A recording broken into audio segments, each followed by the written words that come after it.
Assalamualaikum. Waalaikumsalam. Masuk Om. Sini, sini. Eh, Duduk sini. terpancing lagi nih. Iya, biasa rutinitas mau coba persiapan besok bermancing. Di mana kamu mancing?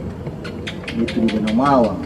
Yang mau nih gue. Iya, teman bilang di sana bagus katanya ikannya. Saya nggak tahu, cuma besok baru mau coba. Ada di Danau Mawang. Di yang di anu situ yang di Di gua. Macanda Iya, dekat Macanda situ. Oh, pernah ke sana kah? Biasa jadi lewat tapi tidak pernah mancing. Tapi banyak tuh orang keluar mancing di situ. Iya. Tapi keras sih dia bilang orang itu di sana. Iya, betul juga. Teman-teman bilang begitu. Bagaimana anu itu Kang? Itu Mawang, kenapa bisa ada nama Mawang itu kan biasa dengar memang juga nama-nama orang katanya atau bagaimana kah? Oh itu Ada- Danau Mawang. Iya. Kok saya bilang itu Danau Mawang ya. Menurut orang-orang tua dulu Iya. itu benda Danau Mawang terjadinya kira-kira seperti ini. Asal mula nama Danau Mawang. Danau Mawang terletak di Kelurahan Romang Lompoa, Kecamatan Bontong Marannu, Kabupaten Goa. Danau Mawang yang saat ini terkenal sebagai salah satu objek wisata di Goa ternyata menyimpan kisah yang sangat melegenda. Di balik keindahan dan kepopuleran objek wisata alam ini, ternyata Danau Mawang telah menjadi saksi bisu tentang ketinggian ilmu 3 ulama besar yang ada di Sulawesi Selatan pada zamannya. Banyak kisah tentang Danau Mawang dan para wali, antara lain kisah Dato Pak Gentungan, Lokmo Riantang, dan Syekh Yusuf yang pernah memancing bareng di danau ini. Berikut hasil penelusurannya. Suatu hari, Idato Pak Gentungan mendengar kabar tentang banyaknya ikan di Danau Mawang. Dato yang hobinya memancing akhirnya berangkat ke Danau Mawang bersama Lokmo Riantang. Waktu itu, Syekh Yusuf yang masih berumur 16 tahun juga ikut serta. Sementara mereka asik memancing, tiba-tiba turun hujan yang sangat deras. Mungkin karena merasa dingin akibat terpaan hujan, Dato Pak Gentungan ingin merokok. Tapi ketiganya tak ada yang membawa korek api. Maka Dato meminta Lokmo Riantang mencari api di rumah kebun yang tak jauh dari tempat mereka memancing. Sesampainya di kebun itu, ternyata Lokmo tak menemukan api. Akhirnya Lokmo kembali tanpa membawa api. Kemudian mereka melanjutkan memancing.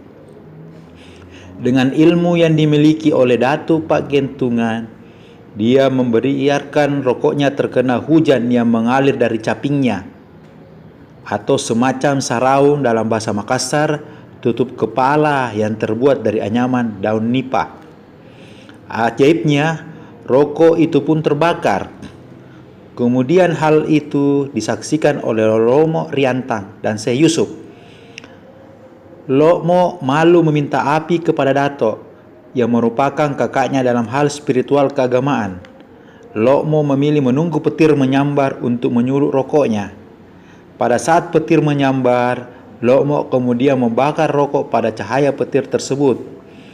Lalu diam-diam melanjutkan memancing tanpa menyadari lirikan Syekh Yusuf yang sedari tadi memperhatikannya. Begitu juga dengan Syekh Yusuf yang ingin merokok tapi segan meminta rokok kepada kedua gurunya tersebut. Maka Syekh Yusuf pun menyimpan pancinya dan berjalan di atas tingkasa atau pematang danau.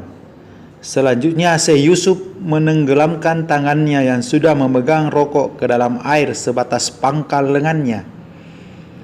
Beberapa saat kemudian, dia menarik tangannya tersebut dari dalam air. Maka terlihatlah ujung rokok Syekh Yusuf terbakar api, dan anehnya tidak basah sedikit pun. Kedua gurunya menyaksikan kejadian tersebut dengan tersenyum bangga kepada Syekh Yusuf yang telah dapat menyempurnakan ilmu hakiki yang diberikan oleh kedua ulama besar itu. Ilmu hakiki itu pun meliputi unsur air yang dibawa oleh tetesan air hujan dan digabung oleh jilatan petir yang membawa unsur api yang dapat dikendalikan oleh khalifah alam, yaitu manusia, atas kehendak Allah Subhanahu wa taala. Menilik kisah di atas, ada beberapa pendapat. Banyak pendapat mengenai kisah di atas yang meriwayatkannya sama, tetapi penekanan maknanya yang berbeda. Ada beberapa pendapat yang mengatakan ketiga wali tersebut satu perguruan dan apa yang mereka dilakukan di Danau Mawang adalah pertarungan kehebatan ilmu dan pemenangnya adalah Syekh Yusuf. Persoalannya ialah bila ketika satu perguruan, maka siapa yang menjadi guru atas ketiganya?